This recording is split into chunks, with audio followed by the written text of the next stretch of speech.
नमस्कार, आप देख रहे हैं IBC 24 good morning Madhya Pradesh में आप सभी का बहुत बहुत स्वागत है। गुड मॉर्निंग मध्य प्रदेश यानी मध्य प्रदेश की हर छोटी बड़ी खबरों से जुड़ा ये बुलेटिन, जिसमें आपको हर खबर से करेंगे अपडेट। लेकिन सबसे पहले एक नजर सुर्खियों पर।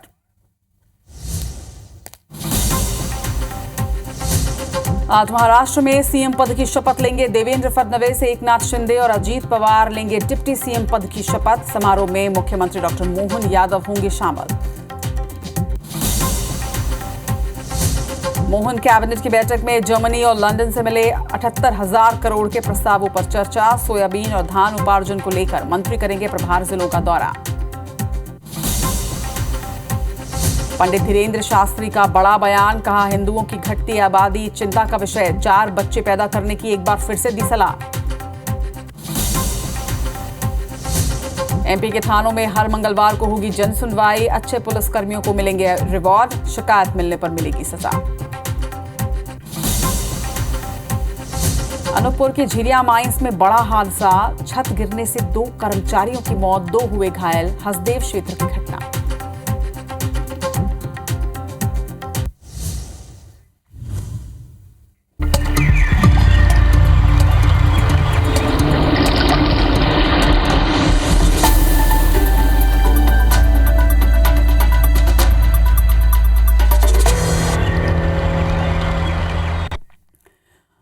और गुड मॉर्निंग मध्य प्रदेश की शुरुआत कर रहे हैं एक अच्छी खबर के साथ। दरअसल मध्य प्रदेश के हर थाने में अब जन सुनवाई की जाएगी। हर जिले के थानों में हर मंगलवार को जन सुनवाई की जानी है। अच्छे पुलिसकर्मियों को इस जन सुनवाई में रिवॉर्ड मिलेगा, तो वहीं शिकायत मिलने पर पुलिसकर्मियों को सजा भी दी जाएगी।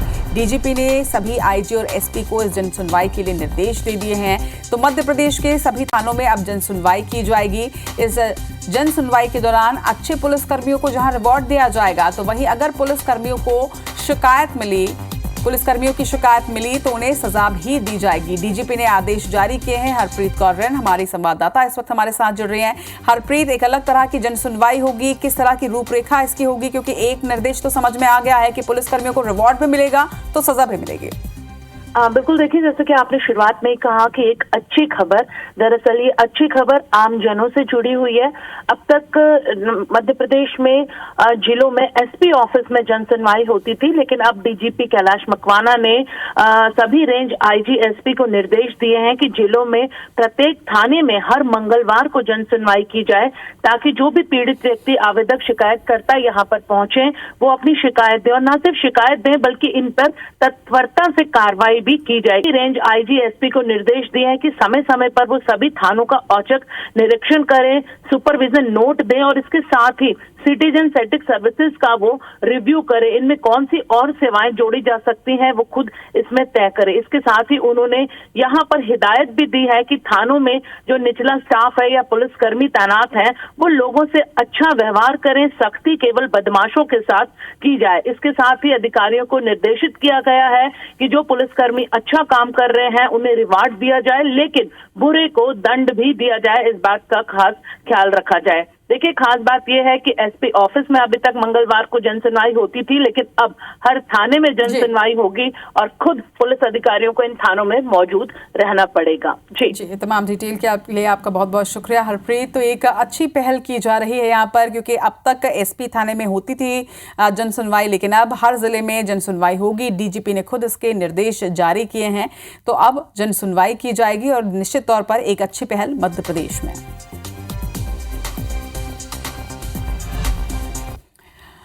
और अब हाईकोर्ट के एक बड़े आदेश से आपको अपडेट कर दें। दरअसल ये बड़ा आदेश स्कूल बस हादसों को देखते हुए हाईकोर्ट ने दिया है। स्कूलों में नहीं चलाई जा सकेंगी अब 12 साल पुरानी बसें, ये कहना है हाईकोर्ट का। इसके साथ ही हर स्कूल बस में जीपीएस और सीसीटीवी जरूरी है। आदेश का सख्ती से पालन करने के निर्देश हाईकोर्ट ने दे दिए हैं। 2018 में डीपीएस बस हादसे में 4 बच्चों और ड्राइवर की मौत हो गई थी। इसके साथ ही कई बार देखा गया है कि बसों के अंदर कई बार छेड़छाड़ की घटनाएं भी सामने आती हैं, और अब इसको देखते हुए हाईकोर्ट ने एक निर्देश जारी किया है, जिसके तहत बसों में जीपीएस और सीसीटीवी लगाना अनिवार्य है। और इसके साथ ही 12 साल पुरानी जो बसें हैं वो स्कूलों में नहीं चलाई जा सकेंगी। हमारे इंदौर संवाददाता अंशुल मुकाती इस वक्त हमारे साथ जुड़ रहे हैं। अंशुल, स्कूलों के लिए हाईकोर्ट का एक बड़ा आदेश और निश्चित तौर पर एक अच्छा आदेश।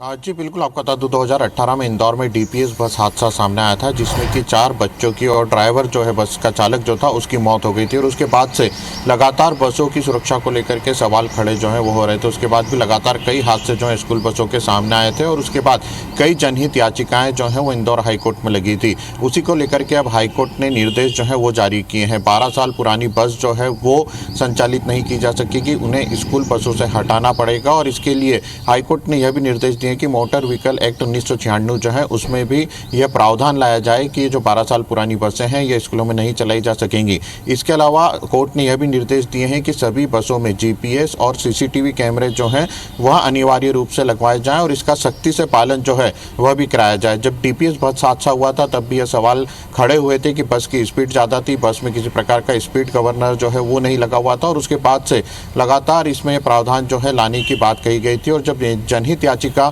इंदौर हाईकोर्ट में लगाई गई थी तो उसमें भी ये बात कही गई थी कि किसी भी प्रकार का स्कूल बस हादसा होता है तो उसमें सजा के लेकर के किसी प्रकार के प्रावधान नहीं है। मोटर व्हीकल एक्ट में स्कूल बसों को लेकर के कोई दिशा निर्देश जो है वो अलग से नहीं दिए गए हैं। तो इसी को लेकर के अब हाईकोर्ट ने यह निर्देश दिए हैं कि मोटर व्हीकल एक्ट में भी स्कूल बसों को लेकर के अलग से प्रावधान जो है वो लाए जाएं और इन प्रावधानों का सख्ती से पालन जो है वो भी कराया जाए। इसके लिए सभी जो पुलिस और ट्रैफिक के अधिकारी हैं उनको भी ये निर्देशित किया गया है कि इन नियमों का सख्ती से पालन कराया जाना जो है वह जरूरी है। इसी को लेकर के हाईकोर्ट ने यह भी कहा है कि अब ऑटो में भी ड्राइवर के साथ 4 बच्चे जो हैं वही बिठाए जा सकेंगे, उसके अलावा अन्य बच्चों को नहीं बिठाया जा सकेगा। और स्कूल बसों में खिड़की पर ग्रिल होना जो है वो सबसे ज़्यादा जरूरी होगी।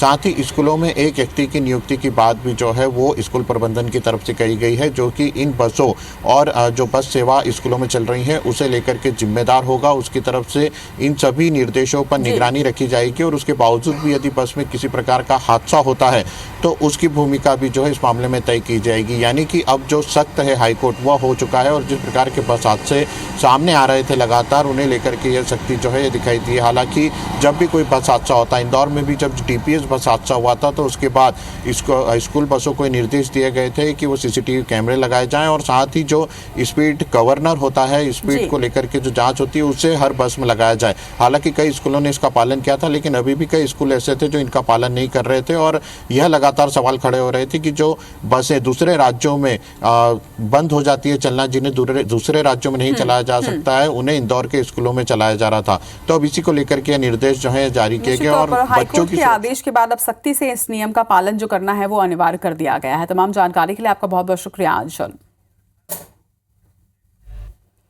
इधर राजधानी भोपाल में 9 साल की बच्ची से छेड़छाड़ का एक मामला सामने आया है। गंभीर बात यह है कि जिस कॉलोनी में बच्ची के साथ छेड़छाड़ हुई उस कॉलोनी के सिक्योरिटी गार्ड पर ही छेड़छाड़ का ये आरोप है। बताया जा रहा है कि सिक्योरिटी गार्ड ने बच्ची की बायोमेट्रिक डिवाइस में फिंगर लगाने के बहाने उसे बैड टच किया है। बच्ची ने, क्योंकि स्कूल में ये जानकारी उसे मिली थी कि बैड टच और गुड टच क्या होता है, तो उसने ये समझ लिया कि सिक्योरिटी गार्ड बैड टच कर रहा है, जिसके बाद उसने अपने परिवार वालों को इसकी जानकारी दी। सीसीटीवी फुटेजेस जब खंगाले गए तो इस बात की पुष्टि हुई, जिसके बाद अब पुलिस ने एक्शन लिया है। बाग सिवनिया इलाके की घटना है। तो इस घटना में आप ये देखिए, क्योंकि बच्ची जागरूक थी, बच्ची को ये बात मालूम थी कि गुड टच और बैड टच क्या होता है, इसी वजह से उसने ये शिकायत की है। अगर बच्चों को ये शुरुआत से ही ये बात बताई जाएगी कि गुड टच बैड टच क्या है, इसके बारे में बच्चे जागरूक होंगे तो निश्चित तौर पर हम घटनाओं को रोक सकते हैं।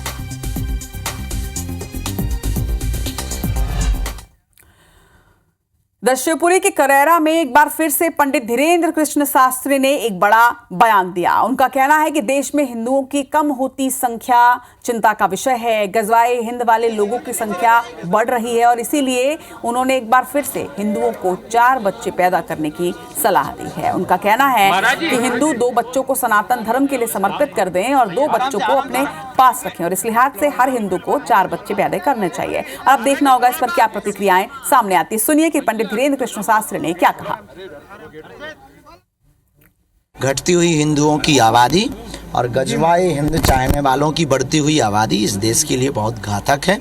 हिंदुओं को कम से कम 4 बच्चे पैदा करने चाहिए और 2 बच्चे सनातन धर्म के लिए समर्पित करना चाहिए। हिंदू बचेगा तो हिंदुस्तान रहेगा। हिंदू मतलब जीवन शैली है, हिंदू मतलब कोई एक कट्टरता नहीं है। इस देश में रहने वाले मुसलमान भी कन्वर्टेड हिंदू हैं, इस देश में रहने वाली ईसाई भी कन्वर्टेड हिंदू हैं।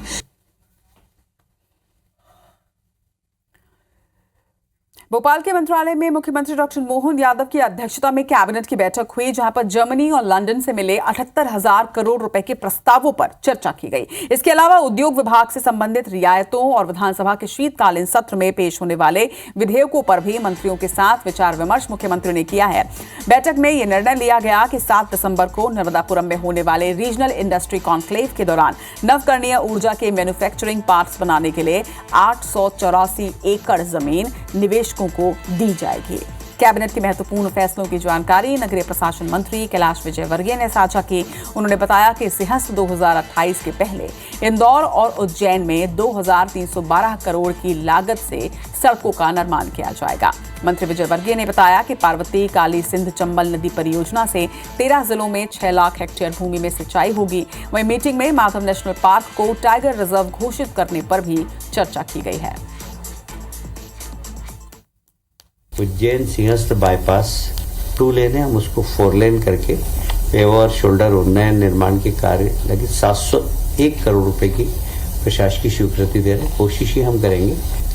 ये एक बहुत बड़ा पार्क है। हमने लगभग 442 और जोड़कर 884 एकड़ जमीन हो गई। इसमें हजारों करोड़ का इन्वेस्टमेंट होगा और हजारों लोगों को रोजगार मिलेगा। इंदौर में आने वाली फिल्म पुष्पा को लेकर दर्शकों में काफी उत्साह देखा जा रहा है, मगर इस फिल्म के लिए एक पुराने कस्तूर टॉकीज को तैयार कर बड़े हादसे को न्योता देने का काम भी हो रहा है। तस्वीर आप देखिए। दरअसल इंदौर के कस्तूर सिनेमा घर को फिल्म में दर्शक ना मिल पाने के कारण काफी दिनों पहले बंद कर दिया गया, लेकिन अब फिल्म पुष्पा 2 को लेकर फिर से शुरू करने के प्रयास जारी हैं। खुद नगर निगम ने कस्तूर सिनेमा को नोटिस जारी कर भवन को जर्जर बताया, लेकिन इसके बावजूद जिम्मेदार यहां पर रंगाई पुताई कर फिल्म को लगाने की तैयारी कर रहे हैं। इंदौर के महापौर पुष्यमित्र भार्गव ने इस मामले पर कहा है कि इस मामले पर नोटिस जारी किया गया है। यदि पाया जाता है कि भवन खतरनाक है तो इसे हटाने की कार्रवाई भी की जाएगी। लेकिन अब सबसे बड़ी बात यह कि महापौर खुद कह रहे हैं कि अगर ऐसा पाया जाता है तो, जबकि निगम ने ही इस भवन को जर्जर बताया और शहर सरकार में बैठे पुष्यमित्र भार्गव का अब कहना है कि अगर पाया जाता है तो ये दोनों ही बातें बिल्कुल कॉन्ट्राडिक्टरी हैं।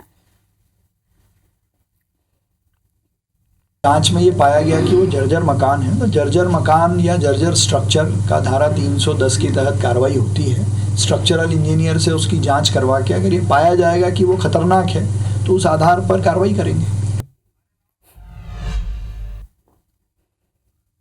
चलिए, तो लगातार जिस तरह से पुष्पा 2 को लेकर हादसे हो रहे, पहले टीजर में एक हादसा हुआ, जिसके बाद लॉन्चिंग में हादसा हुआ, और अब जिस तरह से यहां तैयारी हो रही है, कहीं यहां भी कोई हादसे को निमंत्रण ना दिया जाए। बढ़ते हैं आगे। गुना की तस्वीर आपको दिखा दे। गुना के कुंभराज इलाके में दरअसल वन विभाग की जमीन से अतिक्रमण हटाने का एक्शन लिया गया है। बड़ी कार्रवाई यहां पर की जा रही है। फॉरेस्ट, राजस्व और पुलिस टीम ने मिलकर 200 बीघा जमीन से अतिक्रमण हटाया है। आपको बता दें कि मुख्यमंत्री डॉक्टर मोहन यादव ने भू माफियाओं पर सख्त कार्रवाई के निर्देश दिए हैं, जिसके तहत collector doctor Satyendra Singh, SP Sanjeev Kumar Sinha और डीएफओ अक्षय राठौर के मार्गदर्शन में फॉरेस्ट की जमीन से अतिक्रमण हटाने की कार्रवाई की गई।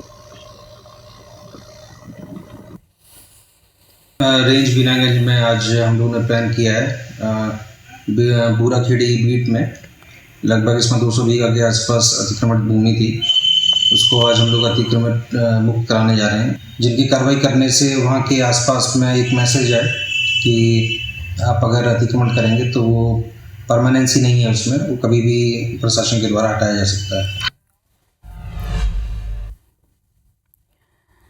जबलपुर में नगर निगम ने अपने राजस्व को बढ़ाने के लिए नया तरीका अपनाया। अब संपत्तियों पर नजर रखने के लिए ड्रोन का इस्तेमाल किया जा रहा है। दरअसल ड्रोन से नजर रखकर निगम टैक्स वसूलने की तैयारी कर रहा है। क्या है ये पूरा प्लान, इस रिपोर्ट में आपको दिखाते हैं।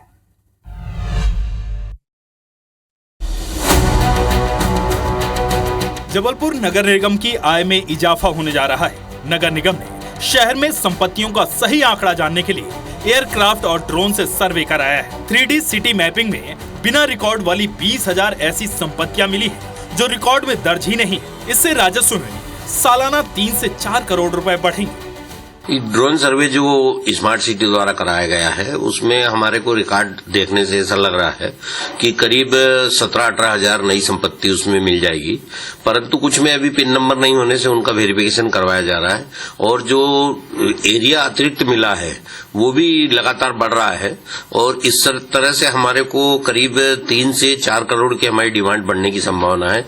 इसके अलावा रिकॉर्ड में दर्ज 35% संपत्तियों में अतिरिक्त निर्माण मिले हैं जिनकी अनुमति नगर निगम से नहीं ली गई। फिलहाल निगम आगे की जांच में जुट गया है।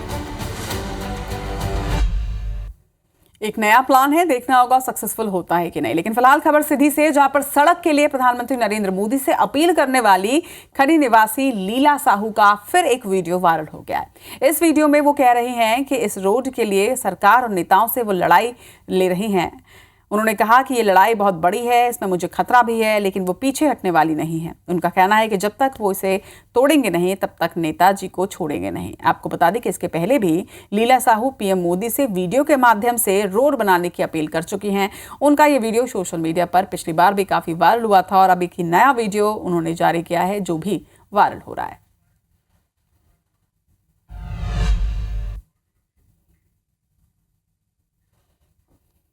मोदी जी हमारे यहाँ के रोड बनवा दे। हम बताए थे अपना कहीं सांसद यहाँ से 29 के 29 सीट में जीते हैं, अपना कहीं जिताए नहीं हमारे मध्य प्रदेश के लोग। तो अपना हमारे यहाँ के रोड तो बनवा दी। मध्य प्रदेश के रोड यहाँ में है, कबाड़ है। हमारे यहाँ के लोग ना सांसद विधायक कलेक्टर तक से मिल आए हैं, लेकिन केव नहीं सुनाता है, केव अर्जी नहीं सुनाता है। हम लीला साहू अपना एक बात बतावे चाहे थे कि ये रोड खातिर और जनतन खातिर कि हम सबसे लड़ाई ले रहे हैं, सरकार से ले रहे हैं, नेता से ले रहे हैं, विधायक से ले रहे हैं, सांसद से ले रहे हैं। लड़ाई ले के वजह से ही हमारे जीवन में ही खतरा आ सकता है। अब अपने वजह का हम सोशल मीडिया के माध्यम से पहले बता दे चाहते, ये बहुत बड़ी लड़ाई है। हम नहीं जानते का हुई आगे का ना हुई।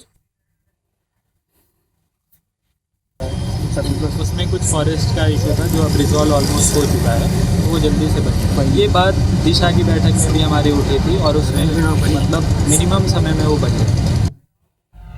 चलिए, तो लीला साहू के दोनों ही वीडियो वायरल हो गए हैं। उम्मीद करते हैं कि इन वायरल वीडियो में जो संदेश वो देना चाह रही हैं वो संदेश जिम्मेदारों तक पहुंचेगा और इस पर काम जल्द से जल्द किया जाएगा। फिलहाल छिंदवाड़ा की खबर, छिंदवाड़ा जिले में एक किसान ने जहर खाकर सुसाइड की कोशिश की। क्यों, वो भी आपको इस खबर में बताते हैं। बताया जा रहा है कि अमरवाड़ा के ग्राम गाडरवाड़ा में 6 करोड़ की लागत से जलाशय का निर्माण हो रहा है। किसान इसका विरोध कर रहे हैं। इस जलाशय के डूब क्षेत्र में पीड़ित किसान का जमीन भी आ रहा है। इससे परेशान होकर किसान ने जहर का सेवन कर लिया। परिजनों को जानकारी लगते ही पीड़ित किसान को जिला अस्पताल में भर्ती कराया गया है। इलाज के बाद उसकी हालत में सुधार बताया जा रहा है। दरअसल मंगलवार को गाडरवाड़ा जलाशय के लिए सर्वे के लिए टीम पहुंची थी। किसान इसका विरोध कर रहे थे। प्रस्तावित जलाशय की वाटर स्टोरेज क्षमता कुल 0.65 MCM होगी और इतने पानी में महज 165 हेक्टेयर जमीन सिंचित हो सकेगी, जबकि इस जलाशय के लिए करीब 90 एकड़ जमीन का अधिग्रहण कहा जा रहा है। पीड़ित किसान का कहना है कि जलाशय निर्माण का सभी लोग विरोध कर रहे हैं मगर उनकी कोई नहीं सुन रहा। मंगलवार को भी विरोध के दौरान डराया धमकाया गया, अंदर करने की धमकी दी गई, जिसके बाद किसान ने जहर का सेवन कर लिया।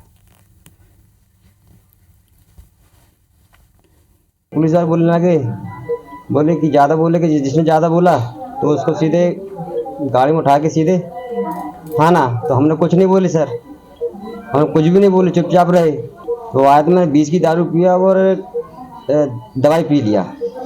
एसडीएम के अनुसार उसने शराब का सेवन किया था और शराब के सेवन के दौरान ही कीटनाशक का दवाई का सेवन किया और इस कारण उसको अस्पताल में भर्ती कराया गया। आज की स्थिति तो यहाँ जिला अस्पताल में लाया गया, तो उनका इलाज चल रहा है।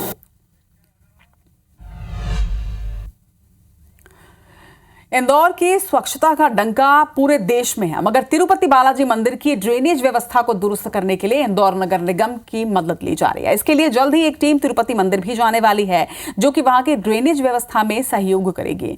दरअसल तिरुपति बालाजी मंदिर हर साल होने वाले जल जमाव से परेशान है और इसे सुधारने के लिए इंदौर निगम की टीम तिरुपति बालाजी पहुंचेगी। आपको बता दें कि इंदौर को वाटर प्लस का खिताब मिल चुका है। इसके साथ ही स्वच्छता में भी 7 बार इंदौर नंबर 1 है। महापौर पुष्यमित्र भार्गव का कहना है कि ये गर्व का विषय है कि देश के दूसरे शहरों के विकास में इंदौर अब योगदान दे रहा है।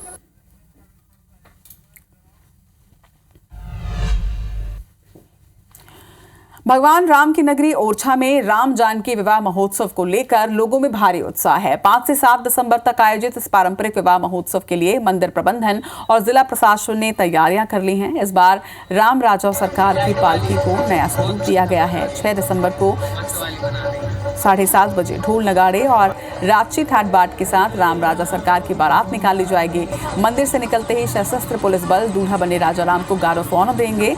इसके बाद राम अपने छोटे भाई लक्ष्मण के साथ पालकी में विराजमान होकर पूरे नगर वासियों को दर्शन देते हुए नगर के मुख्य चौराहे पर स्थित जनक भवन मंदिर के लिए निकलेंगे। साथ ही पूरी बारात में पुलिस की चाक चौबंद व्यवस्था रहेगी।